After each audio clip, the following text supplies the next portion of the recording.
చర్చిద్దామను. కపిల భగవానుడి కపిల భగవానుడి యొక్క కృపని మనందరం తీసుకుందాము. మయ్యనన్యేన భావేన భక్తిం కుర్వంతి ఏ దృఢాం మత్కృతే త్యక్త కర్మాణి కర్మాణః త్యక్త స్వజన బాంధవా. 23వ శ్లోకం. మదాశ్రయా కథామృష్టాః శృణ్వంతి కథయంతి చ తపంతి వివిధాస్తాపా నైతాన్ మద్గత చైతసాః. 24వ శ్లోకం. త ఏతే సాధవః సాధ్వీ సర్వసంగా వివర్జితాః సంగస్తేష్వతత్తే ప్రార్థ్యా సంగదోషాహరాహితే. తాత్పర్యం భాష్యం శ్రీల ప్రభుపాదులు రచించారు. ఓం అజ్ఞానతిమిరాంధస్య జ్ఞానాంజనశలాకయా చక్షురున్మిలితం యేన తస్మై శ్రీగురవే నమః. నమో ఓం విష్ణుపాదాయ కృష్ణపృష్ఠాయ భూతలే శ్రీమతే భక్తిస్వరూపదామోదర స్వామినితి నామినే. నమో ఓం విష్ణుపాదాయ కృష్ణపృష్ఠాయ భూతలే శ్రీమతే భక్తి వేదాంత స్వామినితి నామినే. నమస్తే సరస్వతీ దేవీం గౌరవాణి ప్రచారిణి నిర్విశేష శూన్యవాది పాశ్చాత్య దేశతారిణి. జయ శ్రీకృష్ణ చైతన్య ప్రభు నిత్యానంద శ్రీ అద్వైత గదాధర శ్రీవాసది గౌరభక్త వృంద.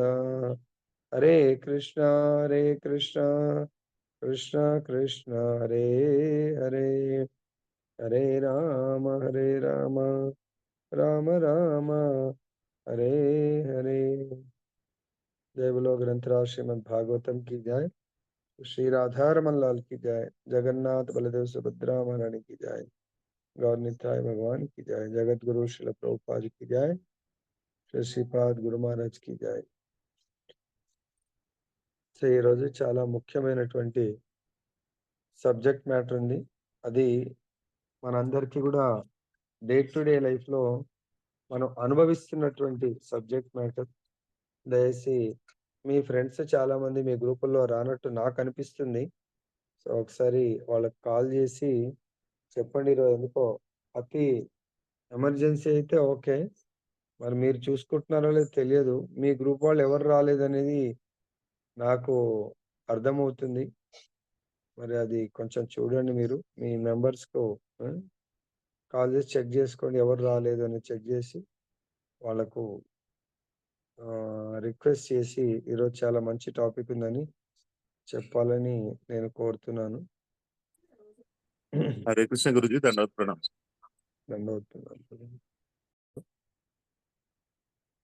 ఈరోజు మన సబ్జెక్ట్ ఏంటంటే భౌతిక క్లేశంల నుండి భౌతిక క్లేశాలు ఎవరిని శిక్షిస్తాయి, అదే భౌతిక క్లేశంల నుంచి ఎవరు రక్షింపబడతారు. అసలు భౌతిక క్లేశంలు అంటే ఏంటి? 4. ఈ భౌతిక ప్రపంచంలో మనము జన్మ తీసుకున్నామంటేనే మనకు 4 క్లేశాలుతో జన్మ తీసుకుంటాం. ఎంత 4 క్లేశాలు? జన్మ, మృత్యు, జరా, వ్యాధి. ఆ 4ని క్లేశాలు అంటారు. ఓకే, ఒకసారి అన్మ్యూట్ అవ్వండి గురుగారు. అవి మన శరీరంతో పాటే వచ్చేస్తాయి అన్న. ఆ జన్మ, మృత్యు, జరా, వ్యాధి, ఈ 4 క్లేశాలు మనతో పాటు వస్తాయి. అంతేకాకుండా వాటితో పాటు త్రివిధ తాపాలు అంటే ఇంకా 3 రకాలైనటువంటి కష్టాలు, అంటే టోటల్ 7 రకాలైనటువంటి కష్టాలు ఈ భౌతిక దేహాన్ని త్రిగుణాలతో కూడుకుని ఉంటది. తర్వాత ఇది తయారవటం made of so and so వస్తువు అంటారు కదా, made with wood, made with iron వస్తువు, వుడ్ వస్తువు అన్నట్టుగా మన యొక్క ఈ శరీరము పాంచభౌతిక దేహము. ఈ పాంచభౌతిక దేహము కర్మలు చేయాల్సి ఉంటుంది. ఆత్మ వచ్చిందంటే కర్మలు చేయాలి. ఆ కర్మలు దేనికి అనుకూలంగా జరుగుతాయంటే, కర్మలు ఎందుకు? కర్మ ఫలాలను అనుభవించడానికి ఈ దేహం భగవంతుడు ఇచ్చాడు. ఆ కర్మ ఫలాలు ఎలా ఉంటాయంటే, కొన్నిసార్లు తామసిక కర్మ ఫలాలు అనుభవించాలా, కొన్నిసార్లు రాజసిక కర్మలు అనుభవించాలుంటది. కొన్నిసార్లు సాత్విక కర్మలు అనుభవించాల్సి ఉంటది. ఎందుకు? కర్మ ఫలాలను కర్మలను అనుభవించాలంటే కర్మ ఫలాల కొరకు కర్మ చేయాలి. సపోజ్ నాకు ఆకలవుతుంది. సో, ఆకలవుతుంది అంటే దానికి నేనేం కర్మ చేయాలా? భోజనం చేయాలి. సో, కాబట్టి ఆ విధంగా కొన్నిసార్లు నాకు తామసిక కర్మ అంటే ఎగ్జాంపుల్ ఈరోజు చాలామంది మంగళారతికి రాలేదండి. ఈరోజు వాళ్ళు అనుకుంటారు, హాయిగా పడుకోవాలా, రోజు లేస్తున్నాం ఈరోజు పడుకోవాలనుకుంటారు. అలా జనరల్‌గా సండే చాలా రెస్ట్ తీసుకోవాలంటారు. మన పిల్లలకు గూడా చెప్పాను, నేను అనౌన్స్ చేశాను నేను. సండే రోజన్నా పిల్లలు కొంచెం తపస్సు చేయండి. ఉత్సాహంతోని తల్లిదండ్రులు గూడా వాళ్ళకి మోటివేట్ చేయండి. ఎంకరేజ్ చేయండి. ఆ రోజు పిల్లలే మంగళారతి చేయాలా, పిల్లలే మొత్తం ఆర్గనైజ్ చేయాలా. ఎట్లయితే రోజు సుదేవి చదివిపిస్తుందో, ఆ రోజు ఎవరన్నా ఒకరొచ్చి సండే ఈజ్ ఫెస్టివల్. సండే నాకు చాలా మంచి రోజు. Sunday auspicious day. రవివారం. ఆ! సూర్యుడి యొక్క రోజు. నేను చాలా దాన్ని అడ్వాంటేజ్ తీసుకోవాలని ఎవరి లోపల గూడా అంత ఉత్సాహం లేదు. మార్నింగ్ కార్యక్రమము సండేనే, సండే వాళ్ళు కండక్ట్ చేయాలని. ఎందుకు లేదు? ఈ దేహము సండే రోజు త్రిగుణాలతో కూడుకున్నది. సో, తామసికంగా ఆ రోజు ఈ దేహాన్ని తామసిక గుణము ఆక్యుపై చేస్తుంది. అది ఎక్స్‌పోజ్ చేస్తుంది. దాని యొక్క గుణం ఏంటి? తామసిక గుణ లక్షణం ఏంటి? అతి నిద్ర, సోమరితనము, తర్వాత మనకు ఫుల్ శరీర కాన్షియస్ ఎక్కువ. శరీరాన్ని యాక్టివేట్ చేయదు. పాసివ్ చేస్తది. శరీరాన్ని స్లో డౌన్ చేసేది తామసిక్. అర్థమైందా? శరీరాన్ని చాలా శరీర భోగం సైడు యాక్టివ్ చేసేది రజోగుణం. శరీరాన్ని గాదు, ఆత్మని ఆత్మ కోరుకున్న విధంగా శరీరాన్ని నడిపించేది సత్వగుణం. అంటే టువర్డ్స్ పయస్ యాక్టివిటీస్. అర్థమైందా? సో, కాబట్టి ఇక్కడ 4 క్లేశాలు. ఈ పాంచభౌతిక దేహము త్రిగుణాలతో అంటే త్రిగుణాలతో నడుస్తుందన్నట్టు. త్రిగుణ కర్మ ఫలాలను అనుభవిస్తుంది ఈ పాంచభౌతిక దేహం. దాని కొరకు ఎవరన్నా మనం చూడాలి. ఈ 4 క్లేశాలు జన్మ తీసుకుంటాము. జన్మ తీసుకున్నప్పుడే మృత్యువు గూడా దాంతో పాటే ఉంటుంది. ఈ రెండిటి గ్యాప్‌లో జన్మ, మృత్యువు. స్టార్టింగ్ జన్మ, ఎండింగ్ మృత్యువు. మధ్యలో ఏముంటాయి? 2 మధ్యలో రోగాలు, అంటే వ్యాధులు, ముసలితనం. ఈ 4టిని ఎవ్వరు అంటే జన్మ తీసుకున్నప్పుడు మిగతా 3టిని తప్పించుకోలేము. సో, ఎలా? ఈ లైఫ్ ఒకసారి జన్మ తీసుకున్నప్పుడు శాస్త్ర అనుసారమే మన జీవితాన్ని గడిపితే, శాస్త్రానుసారం జీవితం గడపడము అంటే ఏ గుణంలో మనం పాస్ట్ లైఫ్‌లో మన కర్మ ఫలాలు ఏవైతే ఉన్నాయో, కొన్ని మనము తమో గుణంలో కర్మలు చేసుంటాము. ఈ దేహం దానికి కోఆపరేట్ చేస్తది. కొన్ని రజోగుణంలో కర్మలు చేసుంటాము. ఆ ఫలం అనుభవించాలంటే దేహము ఆ కాన్షియస్‌లోకొస్తది. రజోగుణం. కొన్ని సత్వగుణ. ఇది తెలిసినప్పుడు ఈ దేహాన్ని ఇప్పుడు మన వెహికల్ 10లో కూడా నడుస్తది, 0లో కూడా నడుస్తది, 120లో కూడా నడుస్తది. నడిపించే డ్రైవర్ మీద ఉంటది. ప్లస్ అక్కడి పరిస్థితుల మీద ఉంటది. టోల్ దగ్గరకొచ్చినాం. టోల్ దగ్గర 100లో పోతామా? ఎంత స్పీడ్‌లో వచ్చినా అక్కడికొచ్చి 0కొస్తాం. 0కొచ్చి ఆయన చెక్ చేసిన తర్వాత 0 నుంచి మనం స్టార్ట్ చేస్తాం. అదే విధంగా ఈ దేహాన్ని మనం కంట్రోల్ చేసుకోవాలి. ఓహో! దేహము తమో గుణంలో అంటే సైడ్ ట్రాక్ తప్పుతుందిది. వేరే సైడ్ ట్రాక్ వెళ్తున్నది. కంట్రోల్ చేస్తాం. కొన్నిసార్లు మనకు మన హ్యాండిల్ టూ వీలర్ స్పెషల్‌గా ఆర్ ఫోర్ వీలర్ అయినా గూడా ఏదైనా యాక్సిడెంట్ అయ్యి కొంచెం బెండ్ అయిందనుకోండి, అట్లా ఆగుతా ఉంటదది. అది తెలియకుండానే అటు పోతా ఉంటది. మీరు ఎడ్ల బండి ఎప్పుడన్నా నడిపి ఉంటే, ఆ 2 ఎడ్లు సమన్వయం లేకపోతే ఒకటేం చేస్తది, వన్ సైడ్ లాగుతే ఇటు పోతా ఉంటదది. అప్పుడు దాన్ని ఎటైతే లాగుతుందో రోడ్డుకు ఇటు అడ్డంగా తీసుకుపోతా ఉంటది. నాగలి కడితే అది స్ట్రెయిట్ పోతే బావుంటది. ఒకటి అడ్డం అంటే దాని పవర్ చూయించడానికి మీరు చూసారా ఎప్పుడన్నా? పవర్ చూయించడానికి ఒక ఎద్దు వేరే సైడ్ లాగుతా ఉంటది. అప్పుడేం చేస్తాం? దాన్ని కొంచెం సెట్ చేస్తా ఉంటాం. సరి చేస్తా ఉంటాం. ఇటు సైడ్ మళ్ళీ తిప్పడానికి కొరకు. అలా మన ఈ దేహం అనే వెహికల్‌ని తమోగుణం సైడ్ ట్రాక్ పట్టిస్తుంటది. కొన్నిసార్లు రజోగుణం.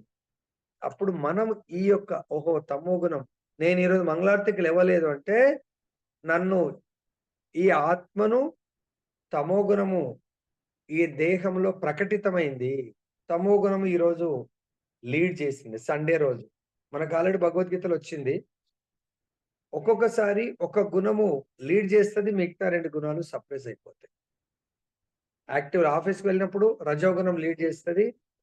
తమో అండ్ సత్వగుణ సప్రెస్ అవుతాయి. బిజినెస్‌కి వెళ్తాం. ఫుల్ యాక్టివ్‌గా రజోగుణం ఉంటుంది. ఇవన్నీ గూడా గుణాలు మన క్లేశాలకు ఈ గుణాలే కారణం. ఈ గుణాల్లో కర్మ చేయడమే వల్లనే ఈ 4 క్లేశాలు. నెక్స్ట్ జన్మొస్తది. నెక్స్ట్ జన్మొస్తది. నెక్స్ట్ జన్మొస్తది.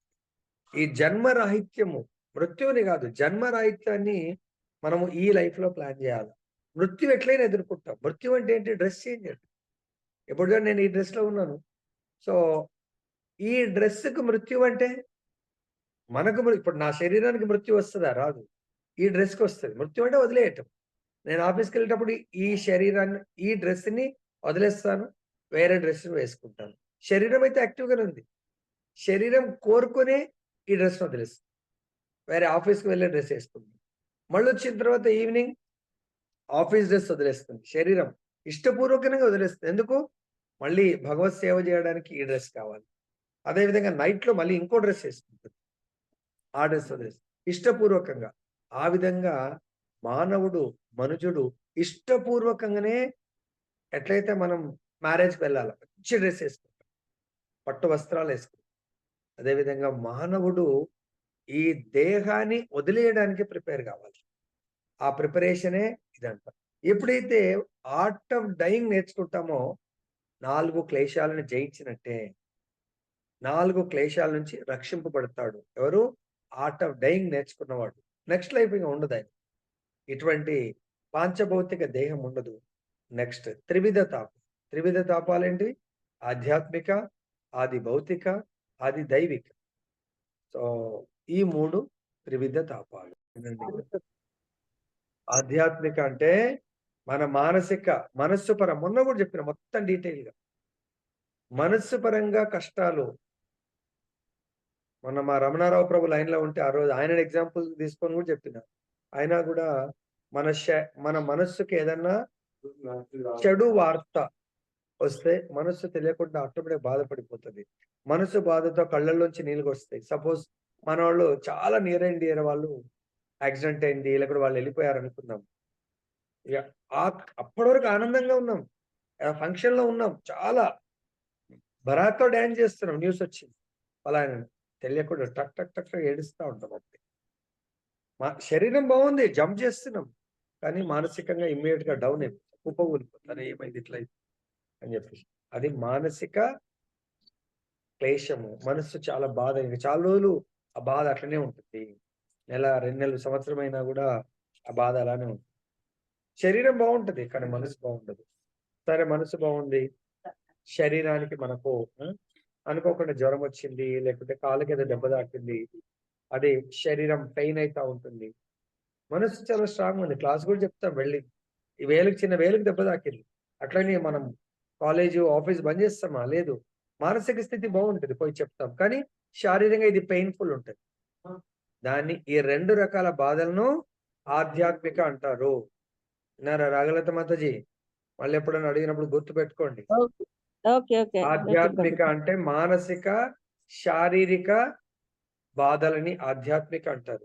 ఆది భౌతిక అంటే ఇతర జీవుల వల్ల నేను కాకుండా ఇతర జీవులతో నాకొచ్చే బాధలు, దుఃఖాలని ఆది భౌతిక అంటారు.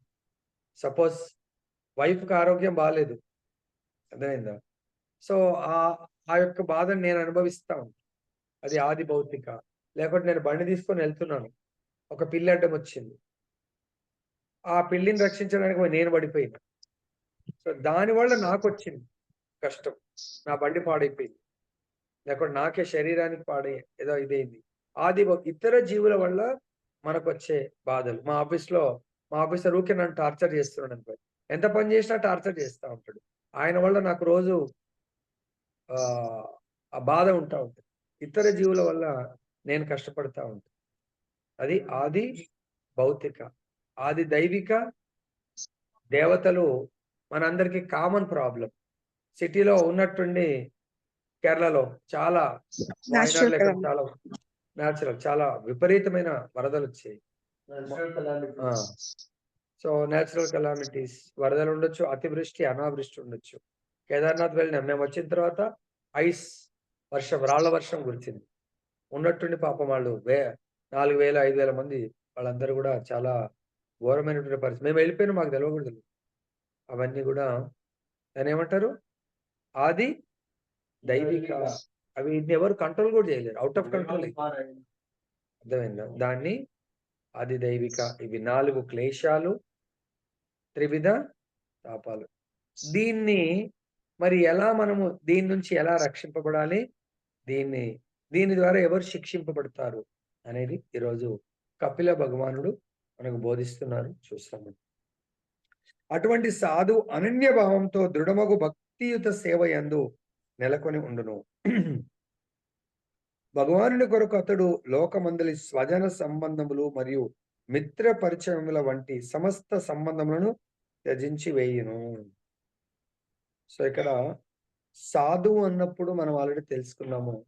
సాధువు అంటే తను భగవంతుని అనన్య భావంతో సేవిస్తూ ఉంటాడు. ఏ విధంగా? ఆయన మన్ ధన్ తన యొక్క కంప్లీట్ ఈ దేహంతో భగవంతుడికి సంపూర్ణ శరణాగతితో సేవిస్తూ ఉంటాడు. తన యొక్క న్యాచురల్ ధర్మమే భగవంతుని సేవించడంగా భావిస్తాడు. అతడు ఇతరులకు కూడా భగవంతుడి సేవలో నియుక్తం చేయడానికి ప్రయత్నం చేస్తూ ఉంటాడు. ఆ ప్రయత్నమే ప్రపంచమంతా పర్యటిస్తూ ఉంటాడు. మరి ఆ ప్రపంచమంతా పర్యటించేప్పుడు ఆయన స్వజన సంబంధములు మరియు మిత్రు పరిచయం సమస్త సంబంధమును త్యజించి వేయను. ప్రభుపాదుల వారు ఉన్నారు. ఆయన 56 సంవత్సరాల వరకు ఏదో ఫ్యామిలీలో గడిపారు. తర్వాత గురువు గారు చెప్పారు, నీ ఫ్యామిలీ అంటే నువ్వు 5గురికో 10 మందికో రెస్ట్రిక్ట్ అవ్వకు. నువ్వు నీ ఫ్యామిలీ అన్నప్పుడు ఆత్మ యొక్క ఫ్యామిలీ, ప్రపంచమంతా ఆత్మ ఫ్యామిలీ, 84 లక్షల జీవకోటి ఆత్మ ఫ్యామిలీ. కాబట్టి నీకు భగవంతుడు ఇచ్చిన వరప్రసాదము భగవద్ జ్ఞానము, దాన్ని ప్రతి ఒక్కరికి పంచి ప్రతి ఒక్కరిని కూడా నేను ఆత్మ స్వరూపాన్ని అని వాళ్ళకు తెలియపరచు. వాళ్ళందరినీ కూడా భగవంతుడితో సంబంధాన్ని ఏర్పాటు చేయు. వాళ్ళందరూ కూడా భగవద్ధామం వచ్చేట్టుగా నువ్వు ప్రపంచమంతా పర్యటించి భాగవత ధర్మాన్ని బోధించు అని చెప్పడము, దాన్ని స్వీకరించాడు. మరి ఎప్పుడైతే అలా అందరికీ బోధించాలంటే నేను ఇంట్లోనే ఉంటే బోధించలేను కదా. ఇప్పుడంటే ఆన్లైన్ అయింది. అప్పుడు ప్రభుపాదుల వారు ఆఫ్లైనే, ప్యూర్లీ. కరోనా కంటే ముందు కూడా ఆఫ్లైనే. కాబట్టి మనము స్వజన బంధువులు మరియు మిత్ర పరిచయాలను కూడా వదిలేసి ప్రచారానికి వెళ్లాల్సి ఉంటుంది. నెక్స్ట్ భాష్యం. సన్యాసాశ్రమం నందున్న వ్యక్తి సైతము సాధు అని పిలువబడు. తన గృహమును, సౌఖ్యమును, స్నేహితులను, బంధువులను, బంధుమిత్రులు ఏడ తన కర్తవ్యం వంటి సమస్తమును అతడు త్యజించి ఉండుటే అందులకు కారణము. సన్యాసి గురించి చెప్తున్నాడు. వేషధరణ మాత్రం సన్యాసి ఇంట్లోనే అమ్మ నాన్న పిల్లలు ఇంకెవరితోనూ ఉంటే లాభం లేదు. పెళ్ళైన తర్వాత కూడా వానప్రస్థ జీవితంలో కూడా సన్యాసం తీసుకోవచ్చు, చైతన్య మహాప్రభు లాగా, ప్రభుపాదుల లాగా. లేదా పుట్టుకతోనే ఆయన బ్రహ్మచారిగా జీవించి కొంత సమయం తర్వాత సన్యాసాశ్రమాన్ని స్వీకరించవచ్చు. మన ఆచార్య పరంపరలో చాలా మంది ఉన్నారు అలా. పుట్టుకతో వాళ్ళ తల్లిదండ్రుల దగ్గర ఉండి బ్రహ్మచర్యాన్ని పాటించి ప్రభుపాదుల వారి దగ్గరికి వచ్చి బ్రహ్మచర్యాన్ని స్వీకరించి తర్వాత సన్యాసాన్ని స్వీకరించారు. మన లైన్ పరంపరలో భక్తి వినోద్ ఠాకూర్ల వారి కుమారుడైనటువంటి భక్తి సిద్ధాంత సరస్వతి ఠాకూర్ల వారు పుట్టుకతో తండ్రి దగ్గర ట్రైనింగ్ అయి బ్రహ్మచారిగా ఉండి తర్వాత గురువు గారి దగ్గర దీక్ష తీసుకొని సన్యాసాశ్రమాన్ని స్వీకరించారు. ఆయన అలా సన్యాసాశ్రమం స్వీకరించారు కాబట్టి మన భారతదేశంలో ఆయన ఉన్నప్పుడే 64 గౌడీయ మఠాలని స్థాపించారు. సో ఈరోజు ఈ లైన్ పరంపరలో షడ్ గోస్వామిస్ యొక్క రచనలను వాళ్ళ యొక్క సిద్ధాంతాలను, చైతన్య మహాప్రభు మనకు బోధించినటువంటి బోధనలను అందరికీ ప్రచారాన్ని చేసినటువంటి వారు భక్తి సిద్ధాంత సరస్వతి ఠాకూర్. ఆయన ప్రపంచమంతా పర్యటించి ప్రచారం చేయమని ఆదేశం ఇచ్చారు ప్రభుపాదుల వారికి. ప్రభుపాద్ మరి ఆదేశం ఇచ్చినప్పుడు తన బంధుమిత్రులు తన సుఖాన్ని, సౌఖ్యం ఆ ఏజ్ లో ఆయన బయటకు వెళ్ళేప్పటికీ 69 years లో అమెరికాకు వెళ్ళారు. మరి ఆ 16 years అందులో కార్గో షిప్ లో ట్రావెల్ చేయడమే చాలా కష్టం. మరి అటువంటి కార్గో షిప్ లో వెళ్ళేటప్పుడు ఇక్కడ ఉన్నటువంటి స్నేహితులు, బంధువులు అందరిని కూడా గృహాన్ని మనం తప్పుగా భావించకండి. అట్లే మన సన్యాసం తీసుకోకుండా మన భగవంతుడి యొక్క సేవ కొరకు మనమే వాలంటీర్ స్వచ్ఛందంగా ప్రభుజీ ఏమైనా సేవ ఉందా? ఎస్, నేను రెడీగా ఉన్నాను. సో గురువు గారు సేవలు ఇవ్వడానికి రెడీగా ఉంటాడు, తీసుకోవడానికి శిష్యులు అడుగుతా ఉంటారు. ఇప్పుడు మనకు జాబ్ కావాలంటే మన పిల్లలు కంప్లీట్ బీటెక్ అయిపోకముందే 4th yearనే ప్లేస్మెంట్స్ కొరకు అటెండ్ చేస్తూ ఉంటారు. అయిపోయిన తర్వాత కూడా ఆన్లైన్ బయట కూడా అటెండ్ చేస్తూ ఉంటారు. సో మరి వాళ్ళ ప్లాన్ వాళ్ళ చేస్తున్నప్పుడు మన జీవితం గురించి మనం ఎందుకు ప్లాన్ చేయలేకపోతున్నాం ఆలోచించండి. కాబట్టి ఈ విధంగా సన్యాసి అనేవాడు వీళ్ళందరినీ కూడా వదిలేసి ఆయన ప్రచారానికి కొరకు వదిలేయాలి. ఇంట్లో ఉండడానికి వదిలేయడానికి కాదు. తర్వాత సన్యాసి సాధారణంగా త్యాగమయ జీవనము నందుండును, కానీ తన శక్తి అంతయు గొప్ప తపస్సుతో భగవత్ సేవ యందు వినియోగింపబడినప్పుడే అతని త్యాగం జయప్రదం కాగలదు. సన్యాసులు మేము అద్దినము ఇద్దినము లేకుండా వాళ్ళతో కలవం వీళ్ళతో, ఇది ఓకే. కానీ నిజమైనటువంటి కండిషన్ ఏంటంటే తన యొక్క బుద్ధిని, శక్తిని భగవత్ సేవ యందు ప్రచారంలో నియుక్తం చేసినప్పుడే ఆయన యొక్క త్యాగానికి ఫలము. ఆయన ఈ భౌతిక ప్రపంచాన్ని త్యజిస్తాడు, అంటే ఈ భోగ ప్రవృత్తిని త్యాగం చేస్తాడు. కానీ కొంతమంది అలా త్యాగం చేసి కానీ ప్రచారం చెయ్యకపోతే వాళ్ళని ఏమంటారు? 2 రకాల భక్తుల్లో సేవలో నియుక్తం అవ్వాలి. ప్రచార సేవలో లేదు, నా ఒక్కడి భక్తి నేనే, నాకెవరైనా సేవలు చేస్తే నేను భక్తి చేసుకుంటాను అంటే వాళ్ళని ఏమంటారు? వాళ్ళు భజనానంది. ఇంతకుముందు కూడా ఆల్రెడీ చెప్పాను. అలా నేను భజన చేసుకుంటాను, నాకు వేరే వాళ్ళు అన్ని చేసి పెట్టాలి అంటే వాళ్ళు కూడా అది కరెక్ట్ కాదు. We should not be depends on other. So ప్రభుపాదుల వారు వెళ్ళారు, తను చేసుకుంటూ ఎంతో మంది తన శిష్యులు చిన్న చిన్న పిల్లలందరికీ కూడా ఎంతో సేవ చేశారు. తర్వాత వాళ్ళు అర్థం చేసుకొని ప్రభుపాదుల వారికి ఆయన యొక్క విజన్, ఆయన ప్రపంచమంతా కూడా కృష్ణ చైతన్యంగా మార్చడానికి చాలా బ్రాడర్ విజన్ ఉంటే ఆయనకు కావలసిన ఏర్పాట్లన్నీ చేయడం జరిగింది. అప్పుడు ప్రతిదీ కూడా ట్రాన్స్పోర్టేషన్ కానీ, అకామిడేషన్ కానీ, ప్రసాదం కానీ, తర్వాత ఇంకెవ్రీథింగ్ ప్రభుపాద్. ఎందుకు? ఆయన బేస్ ఇనిషియల్గా ఎవరు లేనప్పుడు చేసుకున్నాడు. భక్తులు వచ్చిన తర్వాత ఈ విధంగా శాస్త్ర జ్ఞానాన్ని తీసుకొని విజ్ఞానంగా మార్చుకున్నారు.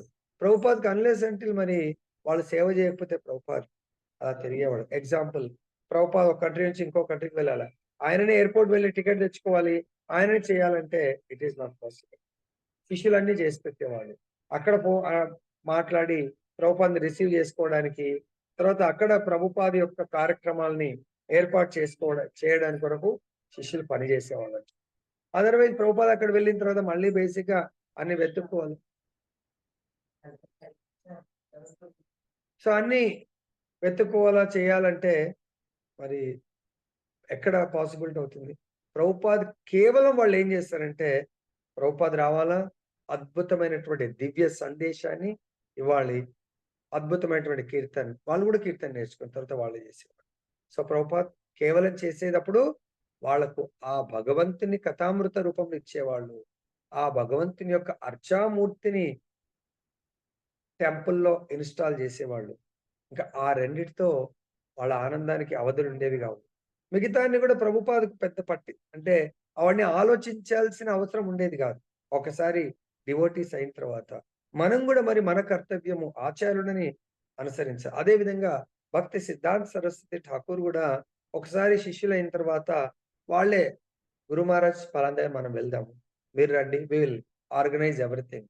సో వాళ్ళు అక్కడ ఆర్గనైజ్ చేసి కథ పండాల్ ప్రోగ్రామ్ పెద్ద టెంట్లు గింట్లు వేసేసి పండాల్ ప్రోగ్రామ్ ఏర్పాటు చేసి, ఎందుకు అక్కడ లోకల్ గా వాళ్ళు డెవలప్ చేసుకోవాలంటే గురువు గారి యొక్క దివ్యమైనటువంటి సందేశం ద్వారా, ఆ ప్రవచనం ద్వారా అక్కడికి వచ్చిన భక్తులు మాక్సిమం భక్తుల్ని పిలిచేవాళ్ళు. ఎందుకు? గురువుగారు ఎప్పుడో ఒకసారి వస్తారు, చాలా రేర్ గా. అప్పుడు వాళ్ళ ధర్మము వాళ్ళు లోకల్ గా టెంపుల్ ఏర్పాటు చేయాలా, లోకల్ సత్సంగ్ డెవలప్ చేసుకోవాలంటే వాళ్ళందరినీ పిలిచేవాళ్ళు. పెద్దవాళ్ళని చిన్నవాళ్ళని అందరిని పిలిచి, ఎప్పుడైతే ఆ గురువు గారి యొక్క శుద్ధ భక్తుడు, ప్యూర్ డివోటీ, ఆ శుద్ధ భక్తుడి యొక్క సాంగత్యంతో చాలా మంది జస్ట్ అలా ఆయన దర్శన మాత్రంన మారిపోయేవాళ్ళు వాళ్ళు. తర్వాత అక్కడున్న లోకల్ సత్సంగ్‌కు వాళ్ళు వచ్చేసేవాళ్ళు. ప్రభుజీ ఏమైనా సేవ చేయాలనా? ఫస్ట్ టైమ్ వచ్చిన వాళ్ళు నెక్స్ట్ విజిట్ కల్లా వాళ్ళు అద్భుతంగా మారిపోయారు. నెక్స్ట్ విజిట్ వాళ్ళ గురువు గారిని పిలిచేప్పటికి ఫస్ట్ టైం 10 మంది అటెండ్ చేస్తే నెక్స్ట్ టైంకు డబుల్, ట్రిపుల్ అలా పెరిగిపోయారు. అది కూడా మంచి భావంతో సేవ చేసేటువంటి భక్తులుగా మారిపోయి. ఇప్పటిలాగా మళ్ళీ మనమంటే రోజు ఆన్‌లైన్ ఉంది. అప్పుడు ఒక్కసారి గురువు గారు విజిట్ చేశారంటే మళ్ళీ ఉండేవాళ్ళు కాదు. అంటే లెటర్స్‌లనే జరిగేది. ఇది అక్కడ ఉన్న వాళ్ళంతా కూడా ఆ విధంగా భక్తియుక్త సేవలో నియుక్తమవ్వాలి. సన్యాసి త్యాగం చేస్తాడు. అదే గురువుగారు, వానప్రస్థి గురువుగారు కూడా త్యాగం చేస్తారు తన సమయాన్ని. కానీ మిగతా వాళ్ళు చేయవలసిందేంటి? ఆయన త్యాగానికి ఫలమేంటి? ప్రచారం. ఆ ప్రచారానికి కోఆపరేట్ చేయవలసింది మిగతా గృహస్థులు, మిగతా భక్తులందరూ కూడా కలిసికట్టుగా ఆ సేవను చేయాలి. కనుక ఇక్కడ భక్తిం కుర్వంతి ఏ దృఢాం అని చెప్పబడింది. శ్రద్ధగా భగవత్ సేవ యందు నెలకొని ఉండి సన్యాస జీవనందు కొనసాగువాడే సాధువు. సో ఇక్కడ సాధువు అన్నప్పుడు చాలా శ్రద్ధతో భగవంతుడి యొక్క భక్తియుక్త సేవలో నెలకొని ఉండాల.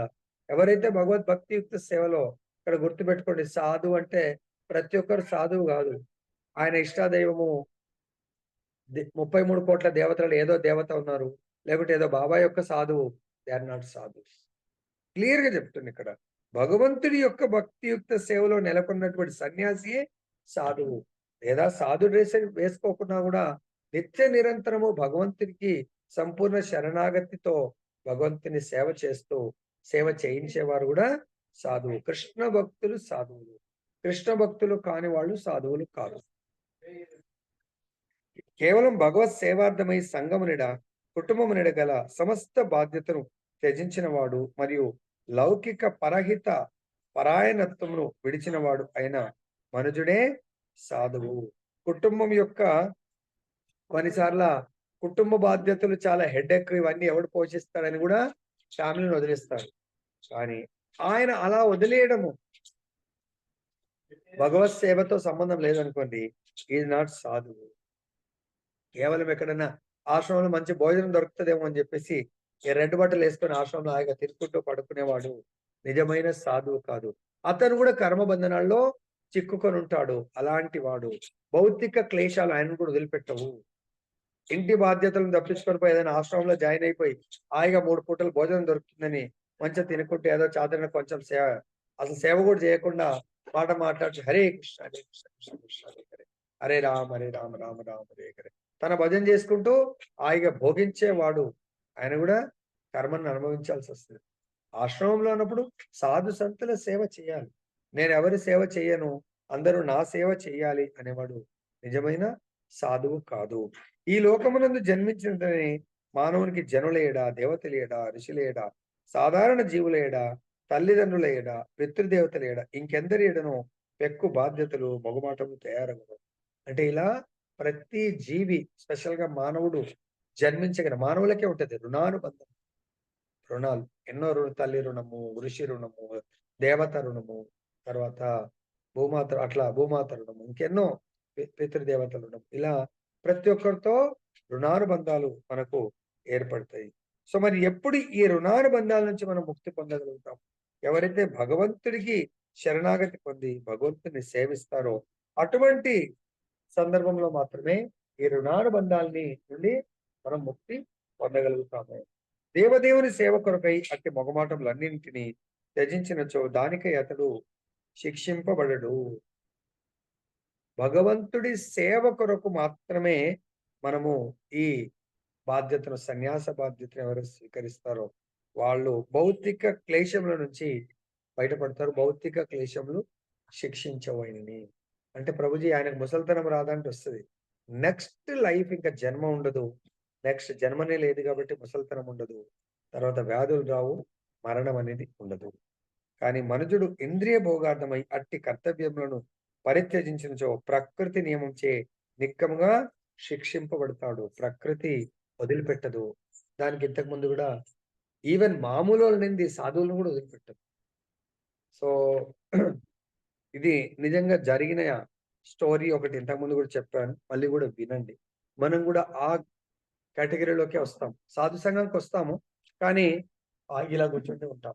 మనం ఒక్క సేవ కూడా చేయాలని కోరుకోం. ఓకే. కొత్త వాళ్ళు వచ్చారు. గెస్ట్లు వాళ్ళంటే ఓకే. మనం సీనియర్ భక్తులమై కూడా ఎవరు కూడా తన శరీరాన్ని కంఫర్టబుల్ జోన్ లో పెట్టుకోవాలనుకుంటారు. అతను కూడా ఆయన పేరు రామదాస్. ఆ భక్తుడు ఇలానే ఏదైనా మంచి ఆశ్రమం దొరికితే అక్కడ ఉండిపోయి హాయిగా జీవితాన్ని గడుపుదాము. మంచిగా వాళ్ళు 2 పూటలు భోజనం పెడితే ఆ తినుకుంటూ తన భజన చేసుకోవాలనుకుంటా ఉంటాడు.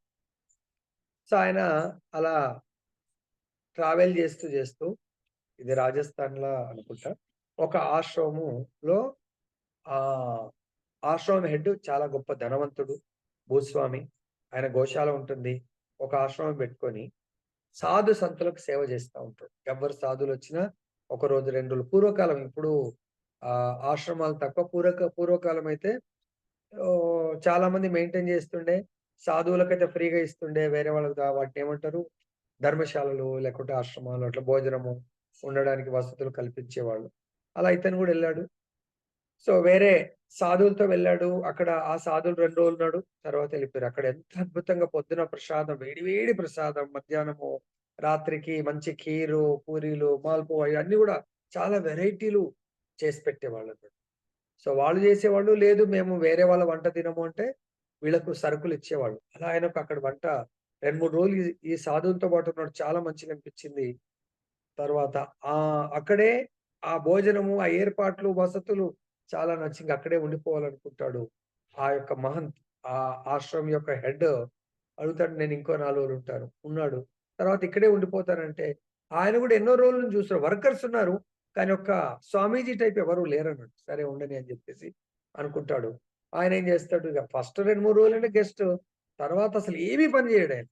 కరెక్ట్ టైంకి బెల్ కొట్టినట్టు రావాలా, మంచి ప్రసాదం తీసుకోవాలా. తను ఒక రూమ్ ఇచ్చిండ్రు. ఆ రూమ్‌లో హాయిగా ఎంజాయ్ చేస్తుండు. భజన చేస్తుండు. ఏం చేస్తలేదు. రూమ్‌లోకెళ్ళి బయటకు రాడు. ఏమీ పట్టించుకోడు. అలా చేస్తూ సో అక్కడ పని వాళ్ళంటారు, "అరే! ఎంతోమంది వేరే సాధువులొస్తారు. కానీ వాళ్ళకి తోచిన ఏదో సేవ చేస్తా ఉంటారు. ఈయన అసలేం చేయడు." అప్పుడు వాళ్ళకు కొంచెం కోపం వస్తా ఉంటది. ఇదేంటి ఈయన టైంకొస్తాడు. అట్‌లీస్ట్ సాధువు అంటే భగవంతుడి అలంకరణ గాని, భగవంతుడి పూజ గాని, లేకుంటే ఇంకేదన్నా భగవంతుడి నైవేద్యం వండడంలో గాని, అదన్నా సేవ చేయాలి. చాలా సేవలుంటాయి పాపం అక్కడ. ఏమి చేయడు. సో అట్లా అందరికి ఆయన అరే! ఈయనేంది హాయిగా కూర్చొని తింటుండు. అసలేం పట్టించుకోడు అది ఇది అని చెప్పేసి అనుకుంటా ఉంటారు. కానీ ఆయన అలా కూర్చొని తినడం అలవాటవుతది. ఇక కొంతకాలానికి ఓల్డ్ ఏజ్ వచ్చి చనిపోతాడాయన. అంటే ఈ యొక్క ఆశ్రమంలో అందరి పట్ల ఆయన ఇంగ ఎవరికైనా గూడా ఏమి పని చేయకుండా వట్టిగానే కూర్చొని తినాలంటే అందరికి కొంచెం ఆయన పట్ల ఎన్వియస్ వస్తది. ఆ మహాంతకి చెప్తారు ప్రజలు, "అరే! ఆయన ఏమి పని చేస్తలేడు స్వామి. ఏం భజన చేస్తున్నాడో తెలియదు గాని, సరే పోనీలేగా సాధువు గదా!" అని చెప్పేసి వదిలేస్తారు. కానీ ఆయన నెక్స్ట్ లైఫు ఆయన చనిపోతాడు. కొంతకాలానికే ఒక ఆవు మంచి దూడకు జన్మనిస్తది. చాలా హెల్తీగా ఉంటదన్నట్టు. వాళ్ళు చాలా సంతోషపడతారు. అది గూడా మగ దూడ. ఆ! అరే! చాలా బావుందని జెప్పేసి. చిన్నప్పుడు చాలా ప్రేమతో పెంచుతారు. సో, ఆ దూడ ఎట్లంటే ఫుల్లుగా పుష్టిగా తింటుంది, పడుకుంటుంది. పుష్టిగా తింటుంది, పడుకుంటుంది. ఏమి జేయదు. సో, కొంచెం పెద్దగయింది. సో, పెద్దగైతే జనరల్‌గా ఎద్దుని పొలాలకు పనికి తీసుకెళ్తారు. అస్సలు జేయదు. పని అంటే పడుకుంటదక్కడ. అరే! ఇదేంటి ఇలా ఉంది అని అప్పుడు ఆహ్, సేవకులందరూ బాధపడతారు. ఇదేంటిది ఏమి మంచిగుంది మళ్ళీ. పని జేయట్లేదు. యజమానికి జెప్తారు. సరే పోనీలే అంటారు. ఏం జేస్తారు? పని జేయని దానికి ఫుడ్ చక్కగా పెట్టరు. సో, అప్పుడు దానికి ఏదో నార్మల్ ఫుడ్ పెడతా ఉంటారు. అదే దాని కొలీగ్ ఎద్దులకు మంచి ఫుడ్ పెడతారు. పని జేస్తా ఉంటది. అప్పుడది వాళ్ళతో కంపేర్ చేసుకొని ఏడుస్తా ఉంటది. ఏంది నన్నిలా నెగ్లెక్ట్ చేస్తా ఉన్నారు. నన్ను చక్కగా చూడట్లేదు అని. అలా జరుగుతుంది. అప్పుడు దాన్ని పట్టించుకోరు. సో, అప్పుడు ఒక సాధువుల యొక్క జమాత్ అంటే వాళ్ళ యొక్క గ్రూప్ వస్తుంది. ఆ గ్రూప్‌లో ఒక సాధువు చాలా ఉన్నత శ్రేష్టమైనటువంటి సాధువు వస్తాడు. సో, ఆయనతో ఈ మహాన్ అధ్యక్షుడు మాట్లాడతాడు. వాళ్ళకి మంచి అతిథి సత్కారాలు చేసి, "అయ్యా! మీరు మహాత్ములు, భూత, భవిష్యత్, వర్తమానం తెలిసిన వాళ్ళు. మా దగ్గర ఒక ఎద్దు ఉంది. బలిష్టంగా ఉంటది. తినడానికి మాత్రం ఫుల్‌గా తింటది. అసలు ఏమి పని చేయట్లేదు. మరి ఎట్లా దాన్ని కొంచెం చెప్పండి" అంటే, "సరే నేను మాట్లాడతానంటాడు. ఏకాంతంలో మాట్లాడతానని చెప్తాడు. ఆ ఎద్దుని రూమ్‌లోకి తీసుకురమ్మంటాడు. మీరెళ్ళిపోండి అంటాడు. ఆ ఎద్దు అక్కడ కూర్చోగానే డైరెక్ట్ ఆ ఎద్దుతో పిలుస్తాడు. "రామదాస్, పూర్వజన్మ చేయడం వల్లనే ఇప్పుడు నువ్వు ఎద్దుగా జన్మించావు. ఇది ఇంకా 10 జన్మలు కంటిన్యూ అవ్వాలనుకుంటున్నావా? ఈ జన్మలో గూడా నువ్వు ఇంకా ఏమీ పని జేయకుండా భోజనం జేశావంటే, ఇదే ఆశ్రమంలో మళ్ళీ జన్మించాల్సొస్తది. 4 క్లేశాలు. జన్మ తీసుకుంటే నీకు ఇక ఇటువంటి బాధలు, అనారోగ్యము, ఓల్డ్ ఏజు, తర్వాత మృత్యువు. ఇదే నువ్వు లాస్ట్ లైఫ్‌లో నీకు తోచిన విధంగా స్వయం భగవంతుడున్నాడు.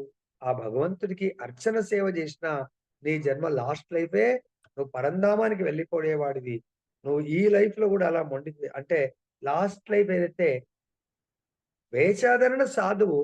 కానీ భగవత్ సేవ వచ్చేసరికే తమోగుణము, లేజినెస్, అలసత్వం, సోమరితనము. ఆయన చేసేవాడు గాదన్నాడు.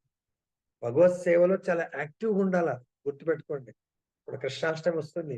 ఎంత ఉత్సాహంతో ఉండాలి. యెస్ ప్రభుజీ, నాకు ఆ భగవంతుడు ఏమైనా సేవిస్తే బావుండు. ఎన్నో రకాల సేవలుంటాయి భగవంతుడికి. దానికంటే ముందు గూడా ఎన్నో రకాల సేవలున్నాయి. సో, మరి నీ ఇష్టం. నిన్న మా విష్ణుప్రియ మాతాజీ వాళ్ళ కూతురు క్లాస్‌లో ఉండొచ్చు అనుకుంటున్నాను. ఉందా మాతాజీ? ఉంటే మాతాజీకి చెప్పాను. ఈ లైఫ్‌లో ఈ అనుభవిస్తున్న కర్మకు లాస్ట్ లైఫ్. ఇప్పుడైనా కళ్ళు తెరవక ఈ బాధని మనం గుర్తెరిగి నెక్స్ట్ లైఫ్ నాకు ఇటువంటి కష్టమొద్దు, ఇటువంటి దేహం వద్దు అనుకుంటే భక్తి చేయండి. లేదా మీరు నెక్స్ట్ 20 జన్మలు ఎత్తుతారో తెలీదు, 100 జన్మలు అంటే రెడీ ఉంటది. ఈ జన్మ సపోజ్ ఎగ్జాంపుల్ ఇదే చెప్తాను. నాకు ఇంకొక 20 జన్మలు రెడీగా ఉన్నాయనుకోండి. వెయిటింగ్. కొంతమంది డ్రెస్సులు స్పెషల్‌గా మాతాజీస్ ఆఫీస్‌లో పనిచేసే మాతాజీస్ ఒక షెల్ఫ్ నిండా పెట్టుకుంటారిట్లా. కొంతమంది వారం రోజులు వేరే వేరే డ్రెస్ ఏస్తారు. కొంతమంది 15 రోజులేస్తారు. కొంతమంది 30 రోజులు 30 డ్రెస్సులు వేరే వేస్తారు. ఆ ప్యాషన్ ఉంటది. ఈ డ్రెస్ ఏసింది 31 అంటే నెక్స్ట్ మంత్ ఫస్ట్‌కి ఇస్తారు. ఇంక ఇప్పుడు టర్న్ రాదు. అలా 30 పక్కన పెడతారు. అలా దయచేసి గుర్తుపెట్టుకోండి. నేనే ఉన్నాను. నాకు ఇంకొక 25 జన్మలు వెయిటింగ్ ఉన్నాయనుకోండి. 25 జన్మల ప్రారబ్ధ కర్మలు వెయిటింగ్ ఉన్నాయనుకోండి. అప్పుడు ఈ జన్మలో కర్మ ఎక్కడికి వెళ్తది వెయిటింగ్‌కు?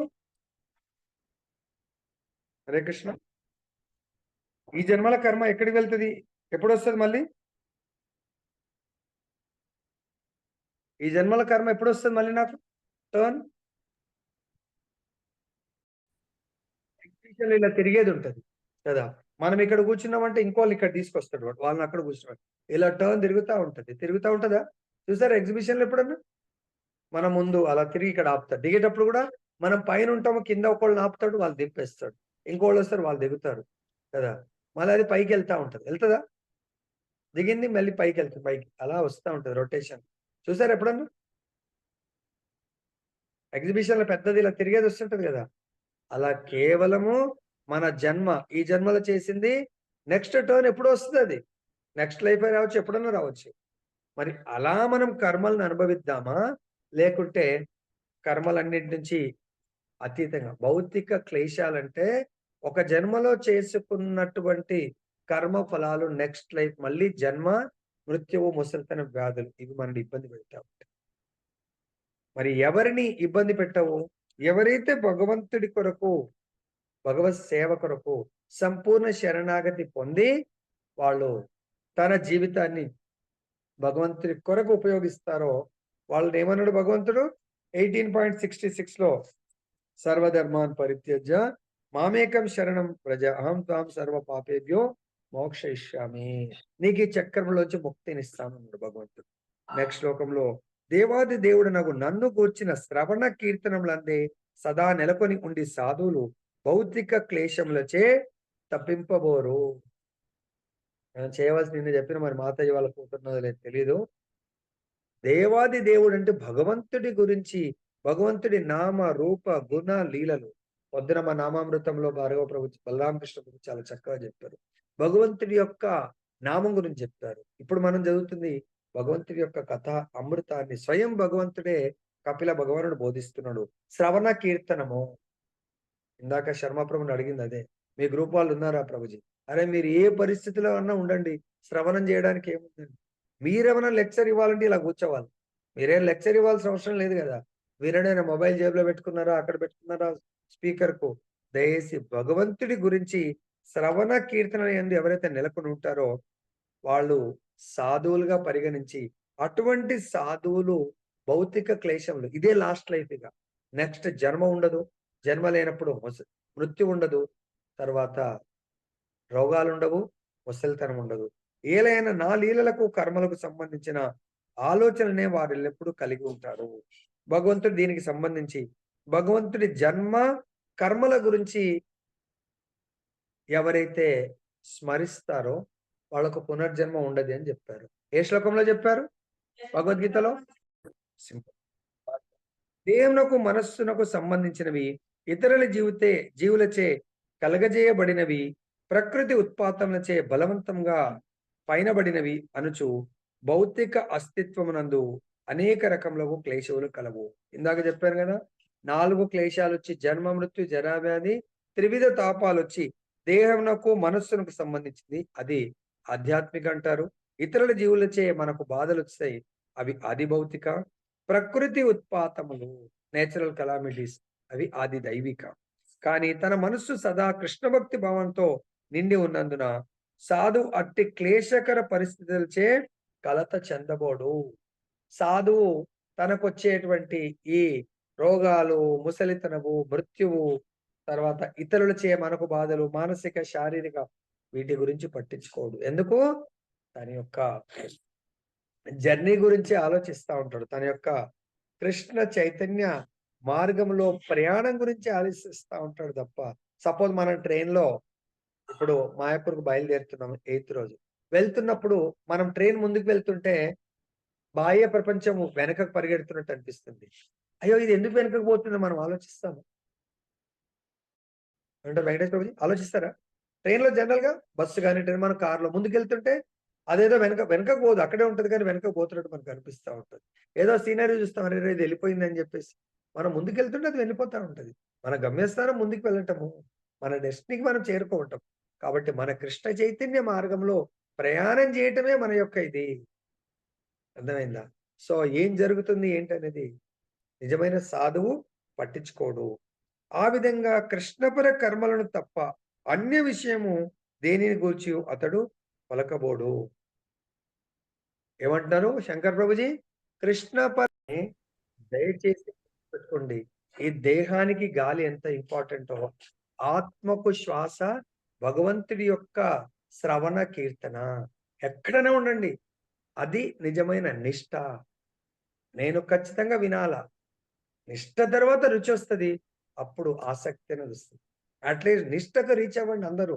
మళ్ళీ నేను అడగాల్సిన అవసరం ఉండదు. వచ్చారా ప్రభుజీ వాళ్ళు కనబడతలేరు. ఈరోజు నేను చూస్తా ఉన్నా శ్లోకాలు చదవాలా, ఉన్నారు ఆన్లైన్లో, ఆండ్రైజ్ చేసుకునే నిష్ఠ లేదు. చేసుకోవాలని కూడా తెలియదా మనకు? నిన్న సుదేవి మొన్న క్లాస్ తీసుకున్నది, కీర్తన దయసి నేర్చుకొని పాడండి. అలా అంటే అసలు కీర్తన అంటే మనం పాడటము, శ్రవణానికి రావద్దని చెప్పేసి చెప్పలే కదా. చెప్పింది ఎవరన్నా? నిన్న రాని వాళ్ళని అదే చూశాను, శ్రవణానికి రావద్దని. అసలు సుదేవి గురు మీకు దాన్ని ఏమంటారు, కీర్తన టీచర్ అనుకుందాం. ఆమె ఒక ఆదేశం ఇచ్చింది, నేర్చుకోండి, నేను పెడతాను, పాడేటప్పుడు రికార్డ్ చేసుకోండి, విని ప్రాక్టీస్ చేసి రండి. ఇంకా వినుడొద్దు, ప్రాక్టీస్ వద్దు, ఆ గ్రూప్లోకి ఎంటర్ అవ్వడం వద్దు. Is it okay? చెప్పండి. శ్రవణ కీర్తన అంటున్నాడు, మరి కీర్తననే చేయట్లేదు. ఆలోచించండి. తర్వాత అంబరీష్ మహారాజు వైకుంఠని లీలలు తప్ప అన్యంను పలకలేదు. వాచాంసి వైకుంఠ గుణాను వర్ణనే శ్రీమద్ భాగవతం 9.4.18 to 20 or 21 ఉంటుంది. తన పలుకులను అతడు కేవలము ఇది 18 అతడు కేవలం భగవత్ కీర్తన యందే నియోగించెను.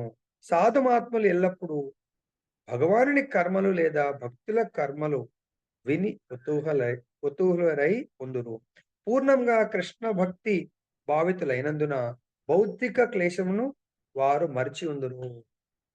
ఎవరైతే నిత్య నిరంతరము భగవంతుడి యొక్క శ్రవణ కీర్తనను మునిగిపోతారో వాళ్ళు నా వ్యాధుల గురించి ఆలోచించరు, నా ముసలితనం గురించి ఆలోచించరు. ఈ రెండిటి గురించి ఆలోచిస్తలేరు అంటే వాళ్ళ మృత్యువు గురించి అసలే పట్టించుకోరు.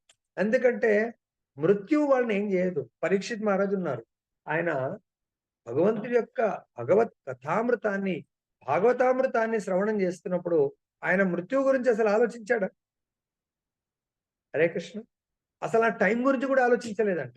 7 రోజులు అనేది 7 రోజులు 7 సెకండ్, ఒక్క నిమిషం కాదుగా సెకండ్ కూడా వేస్ట్ చేయకుండా ఈ చెవులు కంప్లీట్ గా దాంట్లో లీనమైపోయినాయి. ఎట్లయితే ఇప్పుడు జీవనదులు ఉంటాయి, వర్షాకాలంలో చాలా హెవీ రెయిన్స్ అయింది, అవి ఎవరి గురించి ఆగవు. ఆ గేట్లు కూడా ఎత్తేస్తావా లేదా అని ఆ ప్రాజెక్ట్ ఎవరైతే మెయింటైన్ ఇన్ఛార్జ్ ఉంటారో వాళ్ళకి హెచ్చరికలు జారీ చేస్తారు. గేట్లు దోసుకొని వెళ్ళిపోమంటావా ఏంటి, నువ్వు గేట్లు ఓపెన్ చేస్తావా లేదా అని.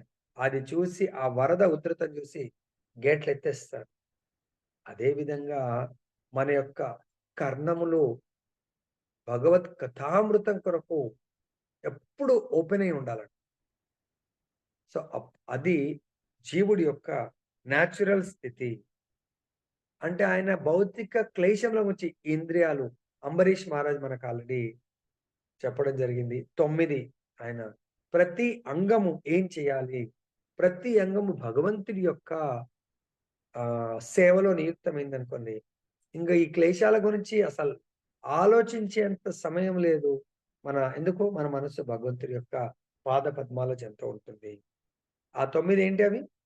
అంబరీష్ మహారాజ్ ఏదైతే మనకు బోధించినటువంటి 9. హరే కృష్ణ గురుజీ, దండోత్ ప్రణామం. చెప్పండి ప్రభుజీ. భక్తుడు ప్రాతకాలముననే నిద్రలేచి స్నానం ఆచరించుట, మందిరములకు వెళ్లి ప్రార్థనలు అర్పించుట. నేను చెప్పింది హరే అర్థమైంది కృష్ణ. ప్రశ్న? నేను చెప్పిన ప్రశ్న అర్థం కాలే మీకు? 9 చెప్పారు గురుజీ. నేను అడిగిన 6వ అధ్యాయము 18వ శ్లోకంలో ప్రభుపాద్ కోట్ చేశాడు. అక్కడ రాపిచ్చాను 1 2 3 4 5 ఇలా ఈ 9 ప్రతి అంగం కొరకు ఏం చేయాలి అనేది. చేతులు ఏం చేయాలా, భగవంతుడి సేవించాలా, కళ్ళు భగవంతుడి యొక్క దివ్యమంగళ దర్శనం చేసుకోవాలా, కర్ణములు భగవంతుడి యొక్క కథామృతం వినాలా, నాలుక భగవంతుడి గుణానువర్ణన కీర్తన చేయాలా, నోరు భగవత్ ప్రసాదం తీసుకోవాలా, ఈ యొక్క ముక్కు భగవంతుడికి అర్పించినటువంటి ఫ్లవర్స్ ని, తులసి దళాన్ని స్మెల్ చేయాలా, ఈ దేహము ఇతర భక్తులని స్పృశించడానికి, పాదాలు ఇతరుల యొక్క అంటే భగవద్ మందిరాలను దర్శించుకోవడానికి, చేతులు భగవంతుడి యొక్క మందిరాలను క్లీన్ చేయడానికి, భగవత్ ప్రసాదానికి కొరకు, భగవంతుడి అలంకరణ కొరకు ఈ విధంగా ఉపయోగపడినప్పుడు మనం ఈ క్లేశాల గురించి అసలు ఆలోచించేంత టైం ఉండదు. భౌతిక క్లేశాలు వారిని ఏమీ చెయ్యవని చెప్పేసి చెప్తున్నారు. నెక్స్ట్ శ్లోకం. ఓ జనని సాధ్వి, ఇవన్నీ సమస్త ఆసక్తుల నుండి బయటపడిన మహాభక్తుల లక్షణములు. అటువంటి పవిత్ర ఆత్మల సాంగత్యమనే నీవు తప్పక కోరవలను. ఏలైనా భౌతిక ఆసక్తి యొక్క దుష్ట ప్రభావమును అది నశింపజేయగలదు. దయచేసి ఇది చాలా చాలా ఇంపార్టెంట్, ముఖ్యమైనవి. భౌతిక ఆసక్తులను మనకు టాలీ అవుతుంది. మనం ఎప్పుడైనా భగవంతుడి సేవ, భౌతికమైన మన పర్సనల్ బిజినెస్ అనుకోని, జాబ్ అనుకోని, ఇంకా మన చుట్టాలు బంధువులు ఏదో పని చెప్తారు, మనకు భగవంతుడి సేవ వచ్చింది. అప్పుడు మనం ఆలోచించాలి, భగవత్ సేవ ఇంపార్టెంటా, భౌతికం ఇంపార్టెంటా?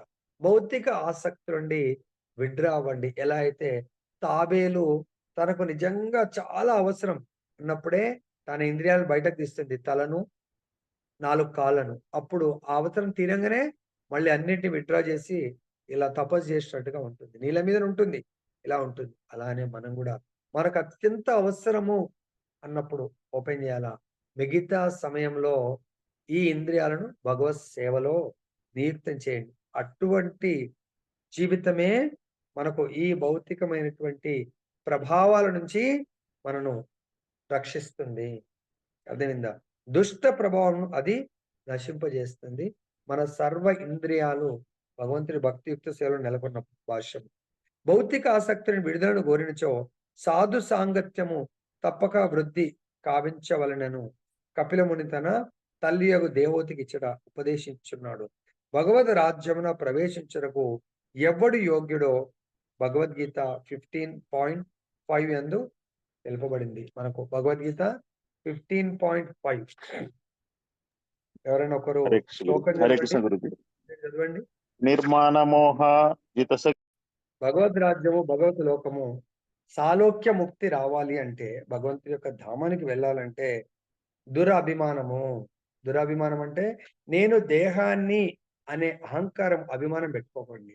నేను ఆత్మను ఉన్నప్పుడు ఆత్మ భగవత్ సేవకుడు, భక్తుల సేవకుడు. సో భ్రాంతి అనేది నేను దేహము, ఈ దేహాలన్నీ కూడా నా చుట్టాలు, బంధువులు, నా వాళ్ళు అనుకునేది భ్రాంతి. దుస్సాంగత్యము అంటే భగవద్ భక్తుల సాంగత్యము కానటువంటిది భౌతికం ఏదైనా కూడా అది దుస్సాంగత్యం. అంటే మనని మాయ వైపు, భౌతికం వైపు మనం లాక్కెళ్తారు. ఇప్పుడు ఆఫీస్లో కూడా ఉంటాం, నేను జాబ్ చేస్తాను. కొంతమంది టైంపాస్ గా మాట్లాడుతూ ఏదో అవి ఇవి చెప్తా ఉంటారు, ఇంకేటో ఉంటారు. డ్యూటీ అయిపోయిందా, వర్క్ అయిపోయిందా, సార్ హరే కృష్ణ నేను వెళ్తున్నాను, ఓకే గో అహెడ్. ఎందుకు? నాకు ఇంకొక డ్యూటీ ఉంది కాబట్టి. వేరే వాళ్ళకి ఏముంది, మీరు అందరికీ కూడా శ్రవణం చేస్తే చేయొచ్చు, లేకుంటే లేదు. ప్రభుజీ ఇంకా నేను ఆఫీస్, ప్రభుజీ ఇక ఏం చేస్తాం ప్రభుజీ, ఫ్రెండ్స్ ఉన్నారు కదా ప్రభుజీ, లేకుంటే ఏదో ఉంది కదా. అరే ముగించుకొని ప్లాన్ చేయండి. మనకు ఎస్ శ్రవణం అనేది గురువు గారికి ప్రవచనం ఇచ్చేది ఎలా డ్యూటో, నేను ప్రవచనం వినేది కూడా నా duty. It is your duty. శ్రవణ ఆర్ కీర్తన, సంబడి ఈస్ డూయింగ్ కీర్తన డ్యూటీ, సంబడి ఈస్ డూయింగ్ శ్రవణ డ్యూటీ. కీర్తన కంటే కూడా శ్రవణ చాలా మోస్ట్ ఇంపార్టెంట్ గా తీసుకోవాలా. ఎందుకు? ఈరోజు భగవంతుడి నుంచి వినడానికి గురువు గారు చెప్తారు, మళ్ళీ ఆన్లైన్ లో ఉంటది, లేదా రికార్డింగ్ ఉంటది, ఉండదు. అది చాలా చాలా సెకండరీ, థర్డ్ చాలా పక్కన పెట్టండి. First live is important. Live కూడా అట్లా వినేది ఉంటే రోజు పాపం కృష్ణవేణి మాతాజీ మన కొరకు ఆన్లైన్లో పెడుతుంది. ఎవరు వింటున్నారండి? ఎవరు వినరు, చాలా మంది వినరు. సో ఇంకెంతో మందికి ఇంట్రెస్ట్ ఉన్నా ఆ వినాలి అనుకునే వాళ్ళకు కూడా పంపం. అర్థమైంది? నేను నిన్న వెంకటేశ్వర్లు ప్రభుజీకి ఒకటి ఏదో చర్చిస్తా ఉండే. ఏం చెప్పాను ప్రభుజీ మీకు? అంటే దానివల్ల ప్రభావం మీకు అర్థమవట్లేదు. సపోజ్ ఈరోజు భాగవతం ఉంది, భౌతిక క్లేశాలు ఎవరిని శిక్షిస్తాయి, ఎవరు శిక్షింపబడరు అనేది. అరే ఇదేంటి భాగవతంలో ఇట్లుంటుందా? భౌతిక క్లేశాలు ఇదేంటి? సో దీని గురించి తెలుసుకోవాలా. అంటే అది చదివితే కూడా వాళ్ళు స్వాధ్యాయం చేసేటట్టే. అదేమని చదువుతారు? భాగవతం భాగవతం పేరు పలికితే కూడా చాలు. భగవద్గీత టైటిల్ పెట్టుకుంటావు, ఓహో భగవద్గీత 7.1లో ఈ విధంగా ఉంది, భాగవత సాధువుల గురించింది. అట్లీస్ట్ ఆ టైటిల్ చదివి భగవద్గీత అని నోటిని చదివి ఫలానా శ్లోకము ఆ టైటిల్ చదివితే కూడా వాళ్ళకు అజ్ఞాత సుకృతి వస్తుంది. అలా రోజు టైటిల్ సపోజ్ నెల రోజులు చదివారనుకోండి, ఆ నెల రోజులు 30 శ్లోకాల యొక్క సారాన్ని చదివినట్టే కదండి. సరే వాళ్ళు క్లాసుకి రావట్లేదు, నో ప్రాబ్లం, రాకపోతే 30 శ్లోకాల యొక్క సారం ఒక లైన్ లో చదివితే వాళ్ళకి ఏమైనా సుకృతి వస్తుంది అంటారా లేదంటారా? శర్మ ప్రభుజీ కీర్తన అలవాటు అయిపోతుంది. దయచేసి ఇది చేసుకోండి సేవ. నెక్స్ట్ ఏమన్నాడు? ఎవరి మనుడు భౌతికంగా ధనవంతుడు, వైభవపేతుడు లేదా గౌరవనీయుడు కావచ్చును, ఆయనను భగవద్ రాజ్యమునకు అతడు చేరగోరునేని భౌతిక సంపత్తి వలన కలిగడి గర్వం నుండి పూర్తిగా విడివలన వలనని ఏలైన అది మిథ్య ప్రతిష్ఠ ఉన్నది. మన యొక్క సంపత్తి, పేరు, ప్రతిష్ట వల్ల మనకు గర్వము, అహంకారం వస్తుంది. ఆ గర్వము, అహంకారం అనేది మనకు గేట్ల లాగా, మనని బ్యారికేడ్స్ లాగా అయిపోతుంది. మనం భగవద్ రాజ్యానికి వెళ్ళలేము. నెక్స్ట్, ఒకానొకడు ధనవంతుడని లేదా భికారి అని మిథ్యాభావనతో తలచితే మోహము అని పదమును పిచ్చట భావమైనది. ఒకడు గొప్ప ధనవంతుడు లేదా మహాదరిద్రుడు అనేది ఈ భౌతిక జగమందరి భావన మిథ్యే. ఏలైనా ఈ దేహమే మిథ్య లేదా తాత్కాలికము అయ్యున్నది. భవబంధం నుండి ముక్తి నొంద సిద్ధపడినట్టి పవిత్రాత్ముడు మొట్టమొదట త్రిగుణ సంపర్కం నుండి బయటపడవలను. చూసారా, మనం స్టార్టింగ్ ఇదే తీసుకొచ్చినట్టు. భౌతిక క్లేశాలు త్రివిధ అంటే 3 రకాలైనటువంటి గుణాలు, తర్వాత త్రిగుణ సంపర్కం నుండి మనం బయటపడాలి. తామసిక నుంచి బయటపడాలంటే దాని లక్షణాలను మొత్తం బురదలు దొక్కి అసలు దాన్ని లేజినెస్ అనేది ఉండదు, సోమరితనం ఉండదు, పడుకోవడము, అశ్రద్ధ, ఇవన్నీ కూడా భగవంతుడి యొక్క భక్తి పట్ల అనాసక్తి అనేది ఉండకూడదు. ఆ త్రిగుణ సాంగత్య కారణనే ప్రస్తుతం మన చైతన్యం కలుషితమైంది కనుకనే భగవద్గీత యందు ఇదే సూత్రం తెలుపబడింది. జితసంగ దోష, ప్రతి ఒక్కడు త్రిగుణ సంపర్కం నుండి విడుబడవలను. శ్రీమద్ భాగవతం నందును ఇచ్చట ఇది ధృవీకరింపబడింది. భగవద్ధామునకు చేర సిద్ధపడుచున్న విశుద్ధ భక్తుడు త్రిగుణ సంపర్కం నుండి కూడా విడువడును. అటువంటి భక్తుల సాంగత్యమునే మనము కోరవలను. దాని కొరకే మేము అంతర్జాతీయ కృష్ణ చైతన్య సంఘమును ప్రారంభించితిమి. ఒక ప్రత్యేకమగు విద్యను లేదా చైతన్యమును వృద్ధి చేయుటకు మానవ సంఘమున వ్యవసాయక, వైజ్ఞానికాది సంసర్గములు ఎక్కువ ఉన్నప్పటికీ భౌతిక సాంగత్యము నుండి మనుజుడు విడువడుటకు దోహదపడు సంసర్గము మాత్రము లేదు. భౌతిక సాంగత్యముని ముక్తుడు కాగలిగే స్థితికి ఎవరైనా అరుదించినచో కృష్ణ భక్తి భావనేందే రమించు భక్తుల సాంగత్యమును కోరవలసి ఉండును. దాని ద్వారా అతడు సమస్త భౌతిక సాంగత్యం నుండి విడువడగలడు. దయచేసి దీంట్లో కూడా మనం భగవంతుడి యొక్క భక్తిలో ఉన్నత శిఖరాలకు వెళ్ళాలి అనుకుంటే భావ ప్రేమ స్థితికి మొట్టమొదటగా మనం ఉండవలసింది ఏంటి? శ్రద్ధ. భగవద్గీత యొక్క కృపని పొందాలి, భగవంతుడి ఆశీస్సులు పొందాలి, భగవద్భక్తుల సాంగత్యం ఉండాలనే శ్రద్ధ ఉంటే ఆ శ్రద్ధతో భగవంతుడు మనకి ఏం ఏర్పాటు చేస్తాడంటే సాధు సాంగత్యాన్ని. అంటే మన శ్రద్ధ అసత్ సాంగత్యం పట్ల ఉందా, సాధు సాంగత్యం పట్ల ఉందా? అసత్ సాంగత్యం అంటే భౌతిక భోగాలు, దేహ భోగాలు. రాత్రి వరకు రోజు దావత్లలో అటెండ్ చేస్తారు, పొద్దునెప్పుడు లేస్తారు 10-11. ప్రభు మంగళారతికి రావట్లేదు. అవును ప్రభుజీ, ఎందుకు? ఐదర్ టీవీ చూస్తూ ఉంటారు. మీరు నిన్న మా పిల్లలతో డిస్కషన్ జరిగింది. మొబైల్ ఎంతసేపు చూస్తున్నారు? 3 అవర్స్. దాంట్లో పనికొచ్చింది ఏంది, పనికిరాంది ఏంది? టీవీ ఎంతసేపు చూస్తున్నారు? దాంట్లో పనికొచ్చింది ఏంది, పనికిరాంది ఏంది? అది చూసుకోండి. సో పనికొచ్చిందంటే కథామృతం వినటము, కీర్తన వినటము, లెక్చర్స్ వినటము. పనికిరాందంటే న్యూస్, వాళ్ళ వీళ్ళు ఏదో స్క్రోల్స్ వస్తూ ఉంటాయి, అది తిప్పడం వేస్ట్. ఫేస్బుక్ వేస్ట్ టైం అంతా కూడా. కాబట్టి దయచేసి ఇక్కడ భౌతిక సాంగత్యం అంటే వ్యక్తులే కాదు, ఇవన్నీ భౌతిక విషయాలు, న్యూస్ వినటము, పంపించడము, వాట్సాప్ చూడటము, ఇవన్నీ కూడా వేస్ట్. అది పెట్టకండి. నెక్స్ట్, కలుషితమైనట్టి సమస్త భౌతిక సాంగత్యం నుండి విడివడి ఉన్న కారణంగా భక్తుడు భౌతిక అస్తిత్వ క్లేశములచే ప్రభావితుడు కాడు. నిత్యం ఆయనకు టైమే ఉండదు.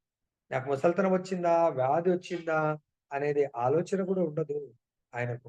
ఎప్పుడు నిత్య నిరంతర ప్రభుపాదుల వారు ఇలా బెడ్ రిడన్ లో ఉన్నారు, లాస్ట్ శ్వాస వరకు భాగవతాన్ని బోధిస్తా ఉన్నారు. That is the real conscious. వాళ్ళని నా ఓల్డ్ ఏజ్ ఏం చేయలేదు, వాళ్ళని వ్యాధులు ఏం చేయలేవు.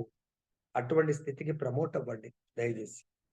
భౌతిక జగత్తునందు ఉన్నట్లుగా గోచరించినప్పటికీ అతడు భవక్లేశముచే ప్రభావితుడు కాబోడు. అతడి ఎట్లు సాధ్యపడును? పిల్లి చేసే కార్యక్రమాలు దీనికి ఒక చక్కని ఉదాహరణ కాగలదు. పిల్లి తన కూనలను నోటి అందు ఖర్చుకొని తీసుకొని పోవుచుండును.